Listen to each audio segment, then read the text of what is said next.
یہ دیکھیں، یہ ہے امریکہ کے پریزیڈنٹ کی سیکیورٹی اور یہ ہے چائنا کے پریزیڈنٹ کی سیکیورٹی۔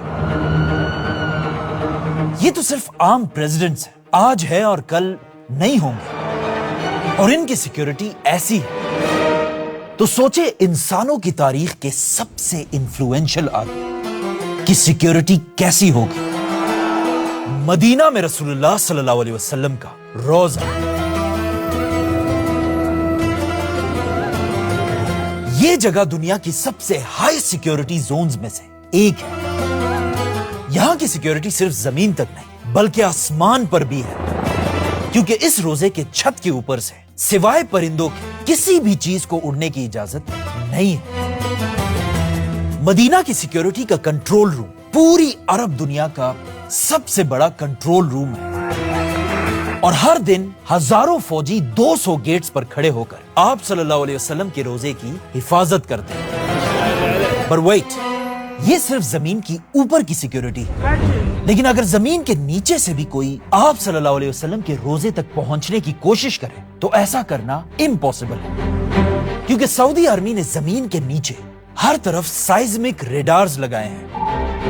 مطلب اگر مدینہ کی زمین کے نیچے کوئی بھی چیز تھوڑی سی بھی ہلی تو اس کی خبر سیدھا سعودی فوج تک پہنچے گی، اور پھر کچھ ہی دیر میں پورے سعودی میں ایمرجنسی لگ جائے گی۔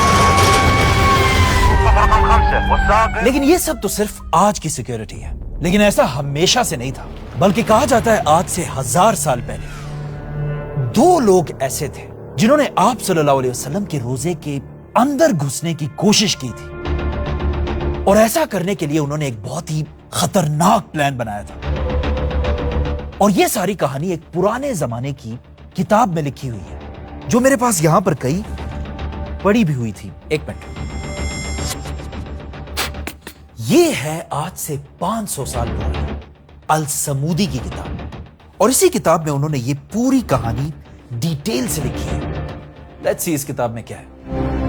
یہ کتاب لکھنے والا السمودی کہتا ہے کہ میں نے سنا ہے کہ آج سے بہت سال پہلے جب مسلمانوں کی سب سے بڑی ایمپائر عباسی خلافت چھوٹے چھوٹے حصوں میں ٹوٹ چکی تھی، اور چھوٹے چھوٹے ٹکڑوں میں بٹنے کی وجہ سے ہر طرف مسلمان آپس میں ہی لڑ رہے تھے، یہاں تک کہ فلسطین بھی مسلمانوں کے ہاتھوں سے نکل چکا تھا۔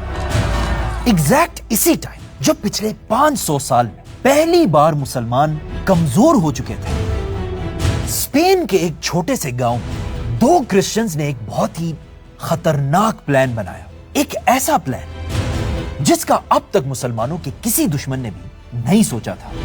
مدینہ میں آپ صلی اللہ علیہ وسلم کے روزے کے اندر گھس کے آپ صلی اللہ علیہ وسلم کے جسم مبارک کو اپنے ساتھ لے جائے، لیکن ایسا کرنا کوئی آسان کام نہیں تھا، اسی لیے سب سے پہلے ان دونوں نے اپنا بھیس بالکل بدل دیا، مسلمانوں کی طرح داڑھی رکھی اور مسلمانوں کی طرح کپڑے پہن کر یہ دونوں مدینہ کی طرف روانہ ہوئے۔ جیسے یہ دونوں مدینہ پہنچے، ان کی لمبی لمبی داڑھی اور کپڑوں کو دیکھ کر مدینہ والوں کو لگا کہ یہ تو بہت نیک لوگ ہیں، اور ان دونوں نے مسلمان ہونے کی اتنی اچھی ایکٹنگ کی کہ انہیں مدینہ میں رسول اللہ صلی اللہ علیہ وسلم کے روزے کے بالکل پاس ہی ایک گھر ملا، اور یہ دونوں یہاں رہنے لگے، جس کے بعد یہ دونوں مدینہ میں ہر دن اچھے مسلمانوں کی ایکٹنگ کرتے تھے، لیکن جیسے ہی رات ہوتی تھی، رات کے اندھیرے میں یہ دونوں اپنے خطرناک پلان پر کام شروع کرتے تھے۔ فار ایگزامپل، یہ رسول اللہ صلی اللہ علیہ وسلم کا روزہ ہے، اور اس روزے سے صرف اتنا دور ان 2 آدمیوں کا گھر تھا۔ ان دونوں نے اپنے گھر کے اندر سے زمین کو کھودنا شروع کیا تاکہ یہ اپنے گھر سے ایک ٹنل بنا کر رسول اللہ صلی اللہ علیہ وسلم کے روزے تک پہنچ سکے، اور آپ صلی اللہ علیہ وسلم کے جسم مبارک کو مدینہ سے اپنے ساتھ لے جائے۔ یہ دونوں رات کو ٹنلز کھودتے تھے اور دن میں یہ ساری مٹی اپنے بوریوں میں ڈال کر پاس ہی ایک قبرستان میں جگہ جگہ پھینک دیتے تھے۔ یہ اتنا خطرناک پلان تھا کہ مدینہ کے کسی مسلمان کو بھی ان دونوں پر شک نہیں ہوا، بلکہ انہیں لگتا تھا کہ یہ دونوں ساری رات عبادت کرتے ہیں۔ آہستہ آہستہ دن گزرتے گئے اور ان دونوں کا ٹنل آپ صلی اللہ علیہ وسلم کے روزے کے قریب پہنچنے لگا، اور ایون انہیں بھی ایسا لگنے لگا تھا کہ اب ان کا یہ پلان کوئی نہیں روک سکتا۔ لیکن اچانک اسی رات مدینہ سے بہت دور مسلمانوں کے کیپٹل دمشق میں مسلمانوں کے سلطان نور الدین زنگی نے خواب دیکھا۔ اس کتاب میں لکھا ہے کہ نور الدین کے خواب میں خود رسول اللہ صلی اللہ علیہ وسلم اس کے پاس ہے اور آپ صلی اللہ علیہ وسلم نے نور الدین زنگی کو ان دونوں کے خطرناک پلان کے بارے میں بتایا، اور اس میں لکھا ہے کہ آپ صلی اللہ علیہ وسلم نے نور الدین سے کہا، اے نور الدین مجھے ان دو غنڈوں سے بچاؤ۔ نور الدین یہ دیکھ کر بہت حیران ہوا اور اچانک نیند سے اٹھ گیا، لیکن اسے لگا یہ بس ایک خواب ہے اور وہ اسے بس اگنور کر کے سو گیا۔ لیکن سوتے ہی اسی رات نور الدین نے یہی خواب دوبارہ دیکھا، بلکہ آپ صلی اللہ علیہ وسلم نے نور الدین کو ان دو آدمیوں کے چہرے بھی دکھائے۔ اس بار بھی نور الدین دوبارہ اس خواب کو اگنور کر کے سو گیا، لیکن تیسری بار بھی جب نور الدین نے یہی خواب دوبارہ دیکھا، اسے سمجھ آ گئی کہ ضرور یہاں سے بہت دور مدینہ میں کوئی نہ کوئی گڑبڑ ضرور ہو رہی ہے۔ نور الدین فوراً اٹھا اور اپنے گارڈز کو ریڈی ہونے کا حکم دیا اور پھر فل سپیڈ دمشق سے مدینہ کی طرف روانہ ہوا۔ جیسے ہی نور الدین مدینہ پہنچا، وہاں سب بادشاہ نور الدین کو دیکھنے کے لیے جمع ہوئے اور نور الدین نے اعلان کیا کہ میری طرف سے پورے مدینہ کے لیے کھانے کی ایک بہت بڑی دعوت ہے، آج رات کھانے کا انتظام کیا جائے۔ اور نور الدین نے حکم دی کہ اس دعوت میں مدینہ کے ہر آدمی کا آنا لازمی ہے، جس کے بعد مدینہ میں ایک بہت بڑا دسترخوان بچھایا گیا اور مدینہ کا ہر آدمی یہاں کھانا کھانے آیا۔ جب مدینہ کے سارے لوگ جمع ہوئے، نور الدین ایک ایک کو گفٹس دینے لگا اور غور سے ہر ایک کے چہرے کو دیکھنے لگا، لیکن بہت ڈھونڈنے کے بعد بھی نور الدین کو وہ دو لوگ نظر نہیں آئے جنہیں نور الدین نے اپنے خواب میں دیکھا تھا۔ اور آخر جب سب کھانا کھا کر چلے گئے، نور الدین نے ان سے پوچھا کہ کیا اس دعوت میں مدینہ کا ہر آدمی آیا تھا؟ لوگوں نے کہا ہاں، سب آئے تھے سوائے دو لوگوں کے، کیونکہ وہ دو لوگ ہر ٹائم عبادت میں بزی ہوتے ہیں اور اسپیشلی رات کو تو یہ دو کچھ زیادہ ہی عبادت کرتے ہیں اور ہر وقت اپنے گھر میں ہی رہتے ہیں۔ یہ سنتے ہی نور الدین کو سمجھ آ گئی اور وہ سیدھا مدینہ میں ان دونوں کے گھر پہنچا، اور جیسے ہی نور الدین نے انہیں دیکھا، نور الدین حیران رہ گیا، کیونکہ یہ وہی دو لوگ تھے جنہیں نور الدین نے اپنے خواب میں دیکھا تھا۔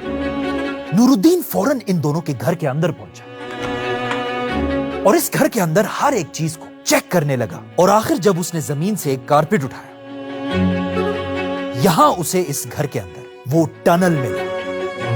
نور الدین اس ٹنل کے اندر گیا اور دیکھا کہ یہ دو واقعی میں آپ صلی اللہ علیہ وسلم کے روزے کے بالکل قریب پہنچ چکے تھے۔ یہ دیکھ کر نور الدین ان دونوں کو گھسیٹ کر سب کے سامنے مدینہ کے بازار لے کر آیا اور پھر مدینہ کے لوگوں کو جمع کر کے ان دونوں کو پھانسی کی سزا دے دی گئی تاکہ آئندہ کوئی ایسا کرنے کا سوچ بھی نہ سکے۔ اور اس طرح آج سے 800 سال پہلے نور الدین نے رسول اللہ صلی اللہ علیہ وسلم کو بچا لیا۔ واہ کیا کہانی ہے! بلکہ یہ کہانی تو ہم نے بچپن سے بار بار سنی، لیکن اس کہانی میں ایک بہت بڑا مسئلہ ہے، اور وہ مسئلہ یہ ہے کہ یہ کہانی بالکل فیک ہے۔ نہ یہ دو لوگ کوئی ٹنلز بنا رہے تھے اور نہ نور الدین نے کوئی خواب دیکھا تھا۔ اور مجھے پتا ہے اب آپ کہیں گے کہ ہمیں یہ کہانی سنانے کی کیا ضرورت ہے؟ وہ اس لیے کیونکہ ہم سب نے بچپن سے بہت ساری کہانیاں سنی ہیں، رشتہ داروں سے، بڑوں سے، انٹرنیٹ سے، جنہیں ہم آج تک بالکل صحیح سمجھتے ہیں، لیکن وہ ساری بالکل غلط کہانیاں ہیں۔ اور اب تو اے آئی اور یوٹیوب کی وجہ سے ایسی کہانیاں بن رہی کہ ان شارٹ جو بھی یہ ویڈیو دیکھ رہا ہے، آج کے دور میں ہر بات بہت ہی سوچ سمجھ کر اور ریسرچ کر کے ماننی ہے۔ اور میں تو کہتا ہوں کہ اگر کوئی بھی ایسا نہیں کرے گا، اس کے ساتھ بھی وہی ہوگا جو… ایک منٹ کیا مطلب یہ کہانی جھوٹ ہے؟ آپ نے ابھی خود کہا ہے کہ یہ کہانی اس کتاب میں لکھی ہوئی، تو پھر یہ جھوٹ کیسے ہے؟ یہ بات صحیح ہے کہ یہ کہانی اس کتاب میں لکھی ہوئی ہے اور اس میں لکھا ہے کہ نور الدین نے یہ خواب دیکھا تھا، لیکن یہ کتاب خود نور الدین کے مرنے سے 300 سال بعد لکھی گئی ہے، اور اس نے بھی اس کتاب میں صرف لکھا ہے کہ میں نے کسی سے سنا ہے۔ کس سے سنا ہے، کب سنا ہے، یہ نہیں بتایا۔ نور الدین کی زندگی پر لکھے جانے والی اصل کتاب یہ نہیں، بلکہ یہ کتاب ہے امام ابن اسیر کی کتاب، جس کے 10 والیومز ہیں، اور یہ کتاب نور الدین کے مرنے کے صرف کچھ ہی سال بعد لکھی گئی، اور اس میں نور الدین کی زندگی کی ہر چھوٹی سے چھوٹی بات لکھی ہے۔ وہ کیسے اٹھتا تھا، کیسے بیٹھتا تھا، نور الدین دکھتا کیسے تھا، بلکہ اس میں یہاں تک لکھا ہے کہ نور الدین کے پاس کبوتر کتنے تھے، لیکن اس پوری کتاب میں یہ ٹنل والی کہانی کہیں پر بھی نہیں لکھی۔ اگر یہ کہانی سچ ہوتی تو یہ بندہ نہ لکھتا۔ اچھا چلو یہ تو ٹھیک ہے، لیکن کیا آپ یہ کہہ رہے ہیں کہ رسول اللہ صلی اللہ علیہ وسلم کسی کے خواب میں آ کر مدد نہیں کر سکتے؟ کیوں نہیں آ سکتے؟ آ سکتے، لیکن اپنی مدد کے لیے نہیں، بلکہ اس بندے کی مدد کے لیے۔ آپ صلی اللہ علیہ وسلم کو نور الدین یا میرے یا آپ کے مدد کی کوئی ضرورت نہیں ہے، کیونکہ قرآن میں اللہ نے خود کہا ہے کہ رسول اللہ کی حفاظت میں خود کروں گا۔ اور خود سوچو، آپ صلی اللہ علیہ وسلم نے اپنی زندگی میں کتنی جنگیں لڑی، لیکن ایک بھی جنگ میں ان کا کوئی بھی دشمن انہیں زیادہ نقصان نہیں پہنچا پایا۔ مطلب آپ صلی اللہ علیہ وسلم جب دنیا میں تھے تب بھی اور دنیا سے جانے کے بعد بھی اللہ کے سوا کسی کی بھی ضرورت نہیں ہے۔ لیکن یار ایسے کیسے ہو سکتا ہے کہ یہ کہانی جھوٹ ہے؟ میں نے تو بڑے بڑے اسکالرز سے یہ کہانی اپنے کانوں سے سنی ہے۔ وہ دو یہودی جو حضور کے جسد اطہر کو نکالنے کے لیے آئے تھے، اس کا جواب تو صرف یہی ہو سکتا ہے کہ وہ بھی صرف انسان ہی تھے، اور کسی بھی انسان سے غلطی ہو سکتی ہے۔ اور کیا پتا اگر آج یہ اسکالرز دنیا میں ہوتے تو وہ اس کہانی کے خلاف ان پروفز کو دیکھ کر اس کہانی کو بھی باقی کہانیوں کی طرح چھوڑ دیتے۔